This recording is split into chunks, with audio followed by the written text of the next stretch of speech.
The sweet scent of roses mingled with fresh soil as Janet wiped sweat from her forehead. At 17, she worked tirelessly at Blooming Hope, her family's struggling flower shop in the suburbs of Oak Ridge. From the back room, a cough echoed, her mother's persistent, worrying cough.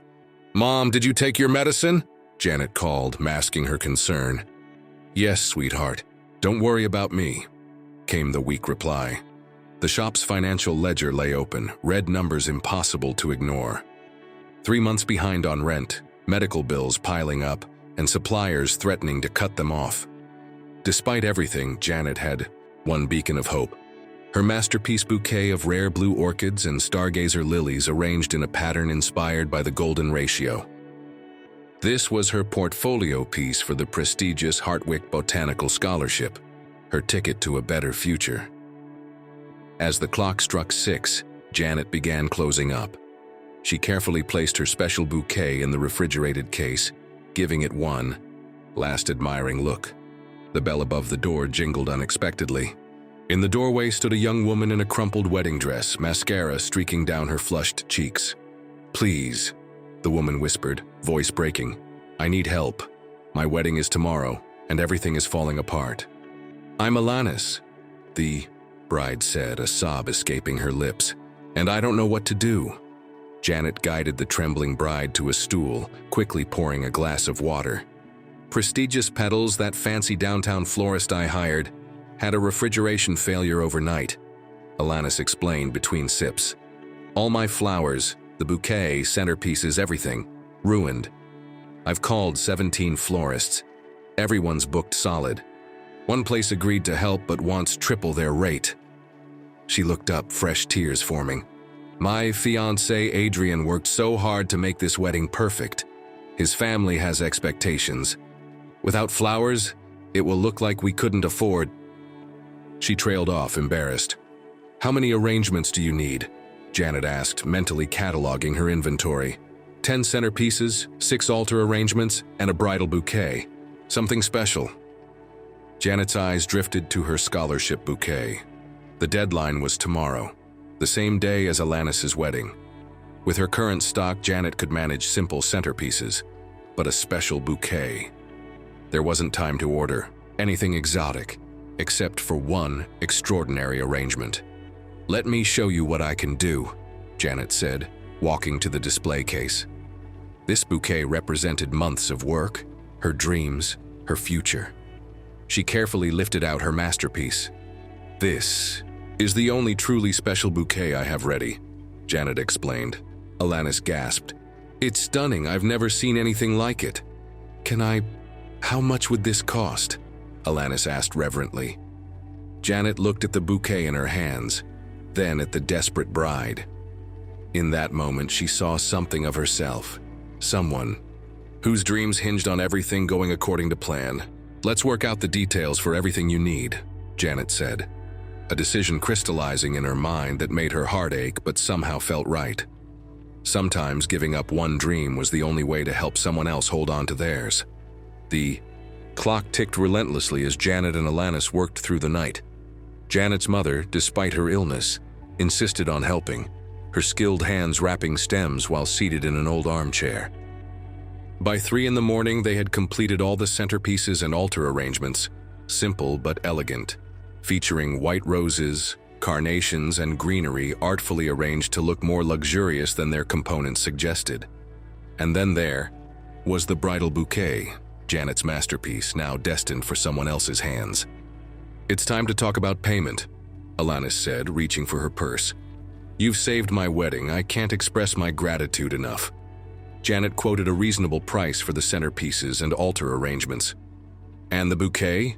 Alanis asked, pen hovering over her checkbook. Janet hesitated. How could she put a price on her scholarship dreams? On the hours spent researching rare flowers, the money saved from countless skipped lunches. "Consider it a wedding gift," she said finally. "That's not possible. I saw how you looked at it. That bouquet means something to you." Janet smiled, the kind of smile that masks pain. "It's just flowers. They're meant to be enjoyed, not hidden away." What Janet didn't say was that tomorrow's deadline would come and go. taking with it her dreams of studying botany. As dawn approached, they loaded everything into Alanis's car. The bride hugged Janet tightly, tears of gratitude replacing yesterday's desperation. "I won't forget this," Alanis whispered. Janet watched the taillights disappear, then turned to help her mother inside. The shop felt emptier somehow. "You did a beautiful thing," her mother said, squeezing her hand. Janet nodded, swallowing the lump in her throat. "I just hope it was worth it." The scholarship application sat incomplete on her desk, a future unrealized. Janet slept until noon, exhaustion claiming her after the all-night flower marathon. A note from her mother explained she'd gone to a doctor's appointment. With heavy limbs, Janet made her way to the kitchen, mentally preparing for a day of inventory calculations. The scholarship deadline had passed at 9 a.m. A knock interrupted her gloomy calculations. Outside stood a tall man in an impeccable uniform. "Janet Wilson?" he asked. "Yes. I've been instructed to deliver this to you." He extended an envelope of thick cream-colored paper, embossed with a golden M seal. Janet accepted it cautiously. "What is this about?" "I'm not at liberty to discuss the contents. Good day, Miss Wilson." With a slight bow, he returned to a sleek black car. Breaking the seal, she pulled out a heavy cardstock invitation. "The honor of your presence is requested this evening at Montero Manor for a special gathering. 7 o'clock, transportation will be provided." A handwritten note was attached. "Your kindness has not gone unnoticed. Please come, it's important. A." A smaller envelope contained a gift card to Lucille's boutique with another note. "For tonight, choose something that makes you feel beautiful." Janet stared at the invitation. Confused? Montero Manor?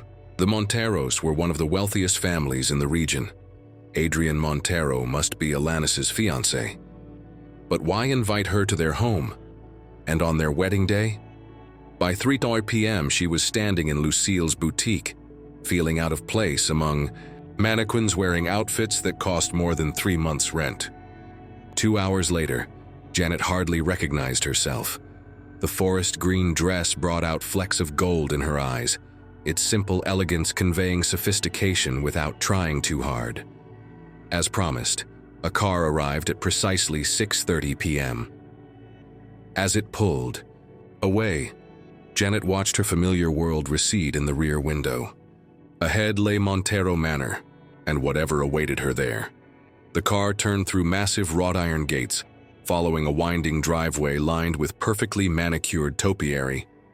Montero Manor came into view, a sprawling estate of pale stone and gleaming windows. A butler appeared immediately. "Miss Wilson, welcome to Montero Manor." Janet felt acutely out of place among such opulence. "Mrs. Montero is expecting you. Please follow me." They entered a foyer with soaring ceilings and a chandelier that cast rainbow reflections across marble floors. They paused before a set of double doors.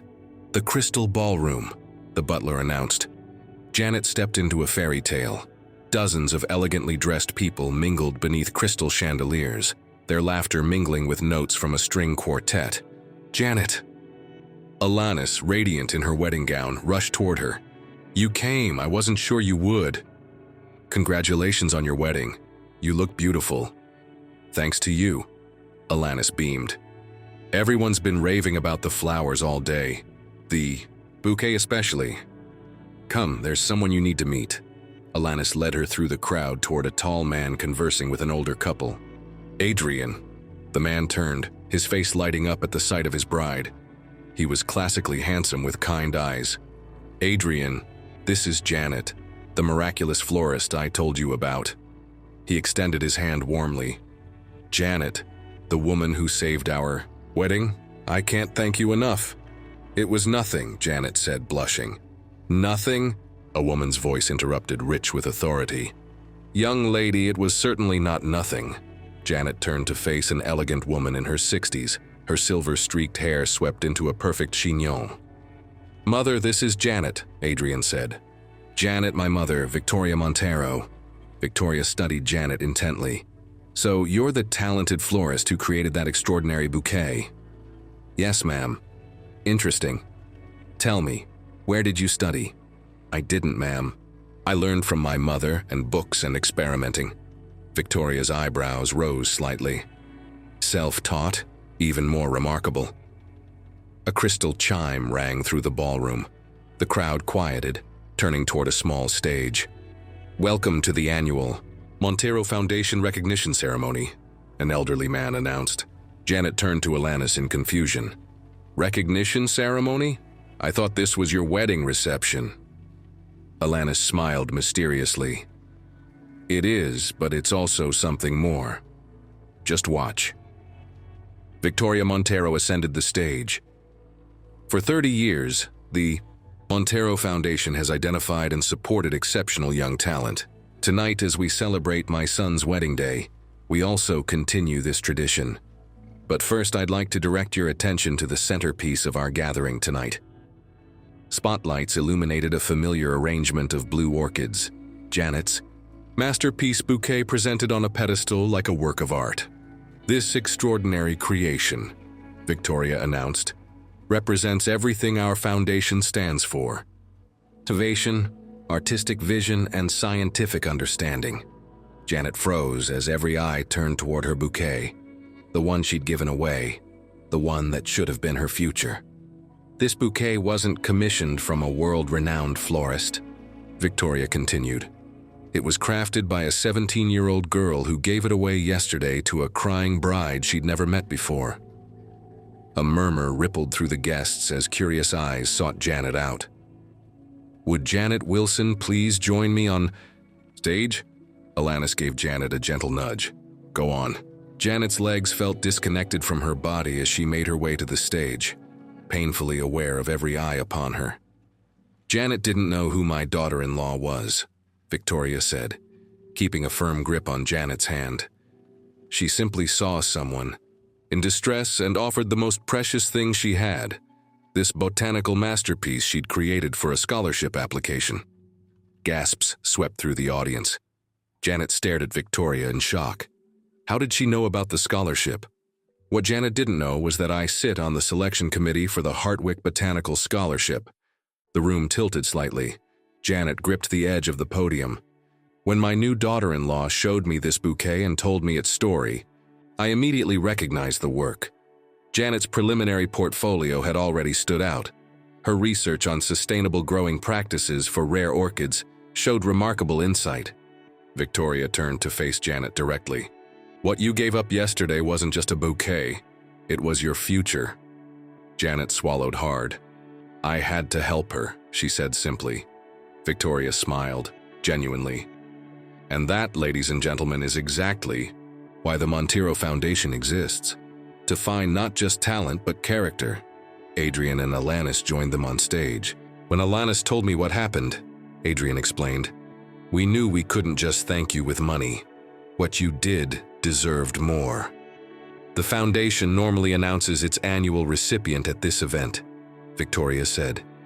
It seems fitting that on the day my son found his perfect match, the foundation has found ours as well. Janet Wilson, the Montero Foundation would like to offer you not only a full scholarship to study botany, but also a position as our youngest ever research fellow at the Montero Botanical Institute. The ballroom erupted in applause. Janet stood frozen, unable to process what she was hearing. Your work with those blue orchids shows extraordinary promise, Victoria continued quietly. With proper mentorship, you could revolutionize conservation, efforts for endangered species. But the application deadline, Janet stammered. I missed it. Victoria's eyes twinkled. I think we can make an exception considering the circumstances. Actually, Adrian interjected, there's more. The position comes with a stipend that should cover living expenses for both you and your mother. At the mention of her mother, Janet's composure broke. Tears spilled down her cheeks as the reality crashed over her. Education, financial security, medical care for her mother, a future she'd thought lost forever. Why? She managed to ask. Why would you do this for me? Victoria's expression softened. Because 30 years ago, someone did something similar for me, and I promised I would pass it forward. Sometimes the most deserving people are those who would sacrifice their own dreams to help others achieve theirs. As applause continued around them, Janet looked at her bouquet. The gift she'd given away that had somehow found its way back to her, transformed into something far more valuable than she could have imagined. The rest of the evening passed in a blur for Janet. She was introduced to botanists, researchers, and philanthropists whose names she'd only read in textbooks. As midnight approached, Victoria found Janet by one of the ballroom's tall windows. "Overwhelming, isn't it?" Victoria asked. Janet nodded. "I keep thinking I'll wake up and find this was all a dream. I felt exactly the same way at your age. When I received my opportunity, I couldn't believe someone saw that much potential in me. May I ask what happened?" "I was working as a gardener's assistant at an estate not unlike this one. The owner was a renowned botanist who caught me experimenting with cross-pollination in his greenhouse." Victoria smiled at the memory. "Instead of firing me, he took me under his wing. That man became my mentor, and eventually my father-in-law." "You married his son," Janet realized. "Adrian's father." "Yes, Edward Montero. He passed away 10 years ago." Sadness flickered across Victoria's face. "But his vision for this foundation lives on." Victoria excused herself and Alanis soon joined Janet. "So, what do you think of your new future?" Alanis asked. "It's incredible," Janet admitted, "but also terrifying. What if I'm not good enough?" Alanis laughed softly. "That's exactly how I felt marrying into this family. But Adrian told me, potential isn't about being perfect now. It's about what you can become with the right support." Before Janet could respond, Adrian appeared with Victoria and a distinguished man Janet recognized as Jonathan Ellis, director of the Montero Botanical Institute. "Miss Wilson," Ellis greeted her. "Victoria has been telling me about your work with endangered orchid species. Most impressive. We'd like to formalize our offer," Victoria said, handing Janet an envelope. "Everything is outlined here. The scholarship, the research fellowship, the stipend. There is one condition," Victoria added, her expression serious. Janet tensed. Here was the catch she'd been waiting for. "The research position begins in 3 months.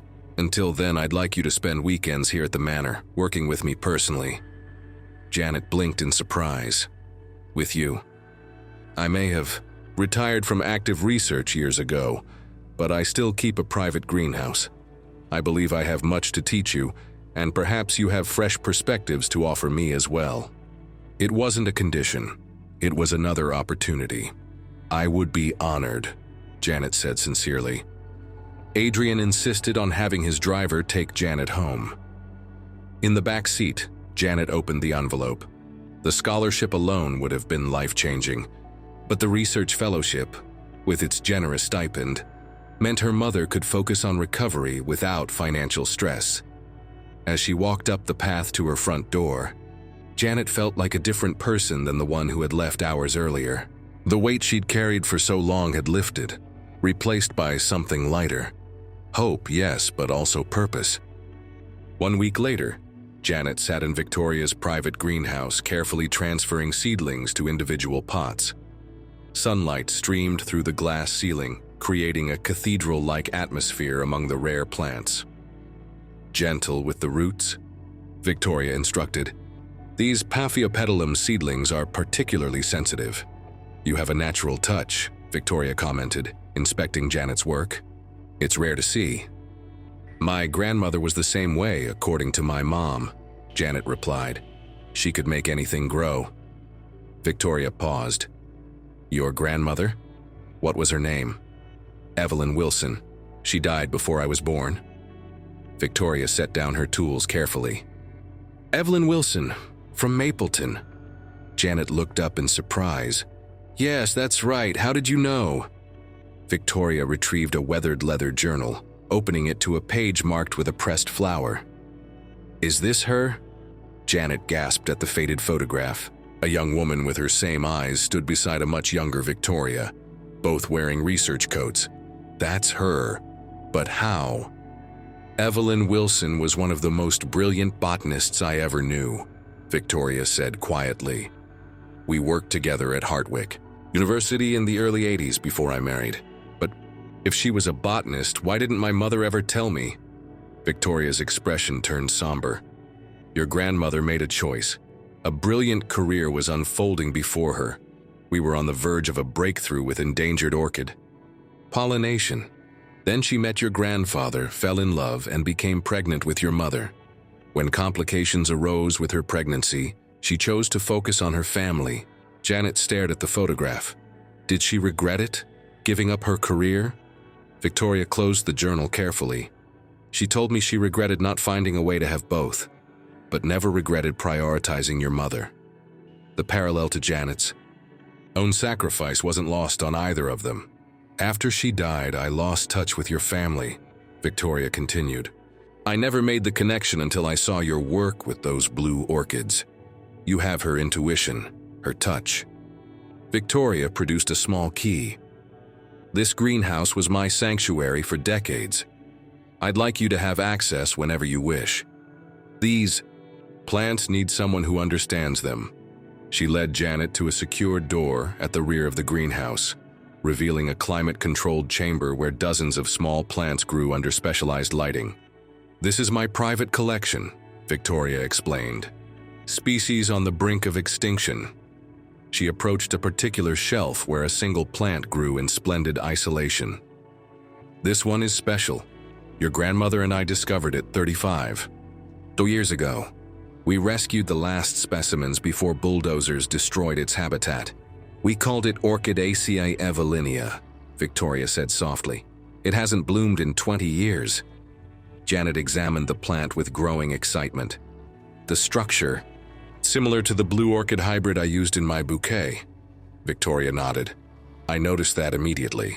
Your instincts led you to a combination remarkably similar to what Evelyn theorized might encourage this species to bloom again. I believe you might succeed where others have failed. On the drive home, Victoria shared stories about Evelyn. Her brilliance, her kindness, her stubbornness. For Janet, it was like discovering a missing piece of herself. When they arrived, Janet's mother was waiting on the porch. Mrs. Montero, she greeted. It's kind of you to drive Janet home. Victoria studied her with new interest. You're Eleanor, Evelyn's daughter. Janet's mother froze. You knew my mother? We were colleagues many years ago. Mom, Janet said excitedly. Grandma wasn't just a gardener. She was a botanist, a researcher. Eleanor's expression shifted, complicated emotions playing across her face. I wasn't sure you'd ever find out. Mom never talked much about that part of her life. Why didn't you tell me?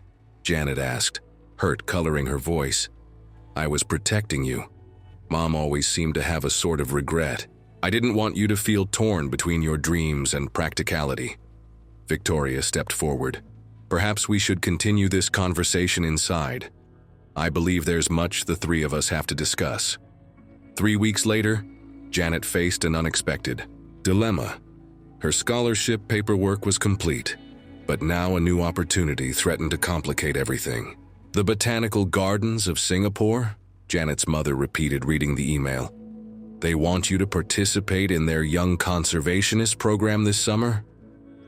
Janet nodded. Dr. Chen from the Montero Institute recommended me. It's a 6-week, intensive program working with endangered tropical species. Singapore, her mother said softly. That's halfway around the world. The unspoken concern hung between them. Her mother's health had improved, but she was far from fully recovered. You should go, her mother said firmly, surprising Janet. This is exactly what you've dreamed of. But what about you, the shop? Eleanor took Janet's hands in hers. I survived 43 years before you started taking care of me. I think I can manage 6 weeks. Don't use me as an excuse to hide from your own fears. Janet looked away. Was that what she was doing? I've never been farther than the next county. she admitted. What if I fail? Then you'll come home having learned something. Janet, when your grandmother left her research career, she thought she was making the right choice, but she carried that regret for the rest of her life, wondering what could have been. The next day, Saturday, Janet arrived at Victoria's greenhouse earlier than usual. Victoria was already examining Janet's latest attempt to encourage the Evelenia orchid to bloom. I received an invitation to the Singapore Young Conservationists program, Janet said. Victoria's eyebrows rose. That's prestigious, congratulations. I'm not sure I should accept. And why is that? Janet gestured to the Evelenia orchid.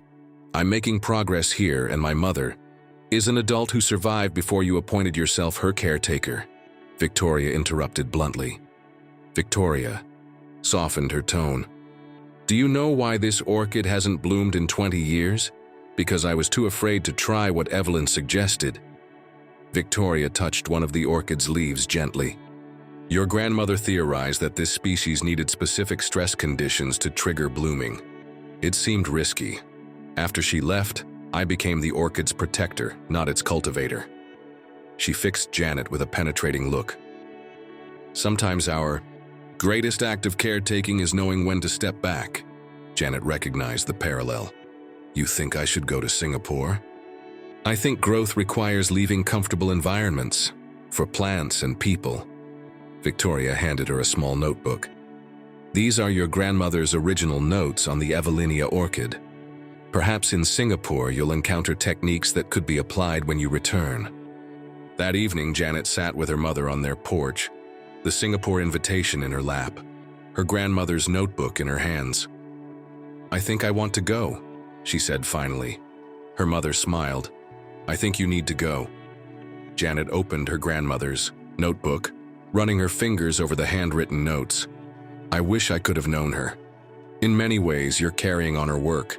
That's its own kind of knowing. 3 months later, Janet stood at Singapore Changi Airport, excitement competing with exhaustion after her 20-hour flight. 5 other young botanists gathered around their program coordinator. The program proved more challenging and rewarding than Janet could have imagined. Days began before dawn with specimen collection, followed by laboratory analysis, and evening, lectures from renowned botanists. In her 4th week, while working with a tropical pitcher plant that had baffled scientists, Janet had a breakthrough. Drawing on her grandmother's notes about stress conditions, she developed a modified approach. It's not that we're giving it too little, she explained to her supervisor. We're giving it too much consistency. In nature, these plants experience extreme fluctuations that trigger survival responses. When her protocol produced new growth on previously stagnant specimens, the senior research staff took notice. This methodology could be applied to numerous species we've struggled to propagate, the research director commented. We'd like to develop your protocol into a paper for publication. News of Janet's success reached the Monteros before she could tell them herself. Adrian called, his face appearing alongside Alanis and Victoria on her phone screen. The botanical world is buzzing about a breakthrough in Singapore, he said. Imagine our pride when we heard the name behind it. Janet blushed. It's just an adaptation of Grandma's theories, which makes it even more significant, Victoria interjected. Evelyn's work continued through you. Back home 2 weeks later, Janet approached the Evelenia orchid with renewed purpose. Armed with techniques learned in Singapore and her grandmother's notes, she developed a revival protocol. It might not work, she warned Victoria. We could lose it entirely. Victoria nodded. Some risks are worth taking. Over the next 2 weeks, they implemented the protocol, creating carefully controlled stress conditions followed by precise nutrient applications. Then, on a rainy Tuesday morning, Janet arrived to find Victoria already in the greenhouse, standing motionless before the Evelenia display. Victoria, is everything okay? The older woman didn't speak, just gestured for Janet to come closer. There, emerging from between 2 leaves, was a tiny bud, the first sign of flowering in 20 years. You did it, Victoria whispered, voice thick with emotion. You woke it up. Janet shook her head. We did it. You, me, and Grandma. As she gently misted the precious bud, Janet reflected on her own transformation. 6 months ago, she'd been a girl with fading dreams, watching her family's shop slowly fail. Now she stood in a state-of-the-art greenhouse, a published researcher with university ahead of her, continuing her grandmother's legacy while forging her own path. All because she'd given away a bouquet when it mattered most. The shop, too, had transformed. With the Monteros' support, Blooming Hope had been renovated and reimagined as a boutique florist specializing in rare and sustainable arrangements. Janet's mother, now improved in health, managed daily operations while Janet focused on her studies and research. What had once been a struggling family business was becoming a center for botanical education, with a small exhibition space where visitors could learn about endangered flower species. The first featured exhibit would showcase the Evelina orchid, once it bloomed. 3 weeks later, the bud finally opened, revealing a spectacular blossom unlike anything in Victoria's vast experience. Delicate white petals with intricate purple veining, and a central structure that seemed to glow in certain light. "It's more beautiful than Evelyn ever described," Victoria said, carefully photographing it from every angle. That evening, they hosted a small gathering at the greenhouse. Janet's mother, Adrian, and Alanis, and key researchers from the Institute, to witness the rare bloom. To Janet, Adrian proposed a toast, who reminds us that sometimes the most precious gifts are the ones we give away. Janet smiled, thinking of the bouquet that had started everything, flowers arranged by a girl who didn't yet understand her own potential, given to a bride who would help her discover it. 1 year after giving her precious bouquet to a crying bride, Janet stood before the attendees of the International Botanical Conservation Conference. At 18, she was the youngest presenter, but her research on reviving dormant, endangered species had earned her a coveted speaking slot. The Evelina Revival Protocol represents more than a scientific breakthrough, she concluded. It demonstrates that conservation isn't just about preserving what remains, it's about awakening what has gone dormant, about finding new ways to help nature thrive, even when conventional wisdom suggests all hope is lost. The applause was gratifying, but even more meaningful were the serious, engaged questions from established scientists who saw her as a colleague with valuable insights. In the audience, Janet could see Victoria nodding with approval, seated beside Janet's mother. Eleanor looked more vibrant than she had in years, her health stabilized thanks to consistent treatment. She wore the executive director's badge for Blooming Hope Foundation, the non-profit outgrowth of their once struggling flower shop, now dedicated to botanical education and horticultural therapy programs. That evening, at the reception, Janet found a moment of quiet on a balcony overlooking the city lights. The past year had been a whirlwind, completing high school with honors while continuing her research, watching the Evelina not only bloom, but produce viable seeds and helping transform her family's shop into something that honored both her mother's business acumen and her grandmother's scientific legacy. "There she is," Alanis called, approaching with her pregnancy now visible beneath her elegant dress. "The botanical world's rising star." "Hardly," Janet laughed, embracing her friend. "But it was a good presentation." "Good?" Victoria says 3 different research institutions have approached her about collaboration opportunities for you. Alanis joined her at the balcony railing.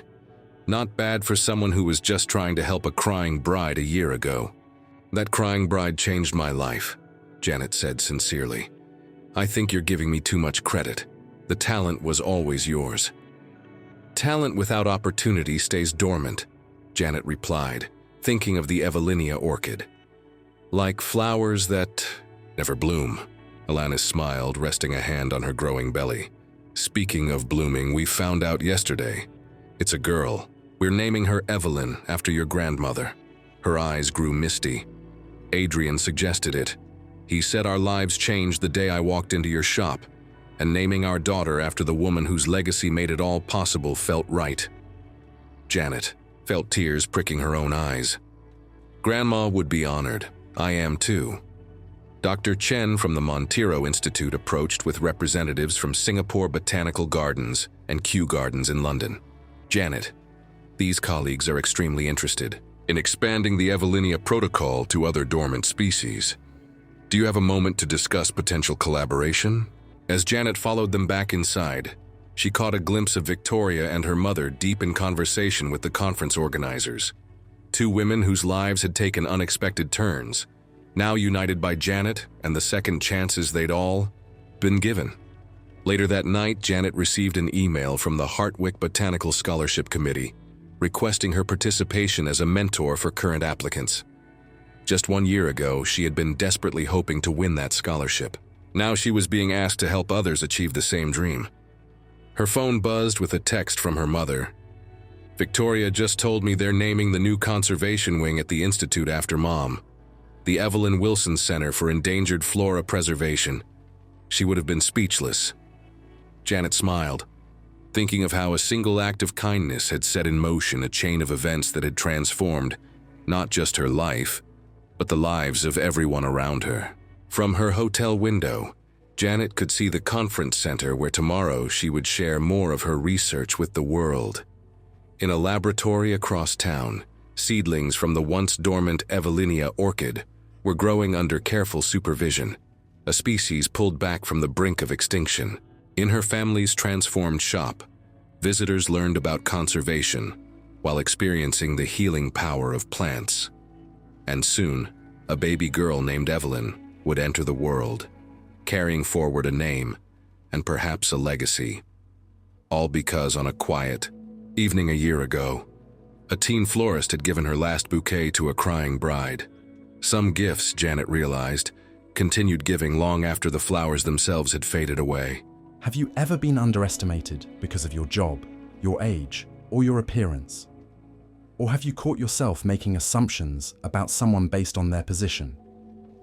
Perhaps the most powerful message in Lucas's story is that true mentorship isn't just about teaching skills. It's about seeing potential in others that they might not even see in themselves. What difference could you make in someone else's life by simply taking the time to recognize their potential and offering them guidance, as Amber did for Lucas?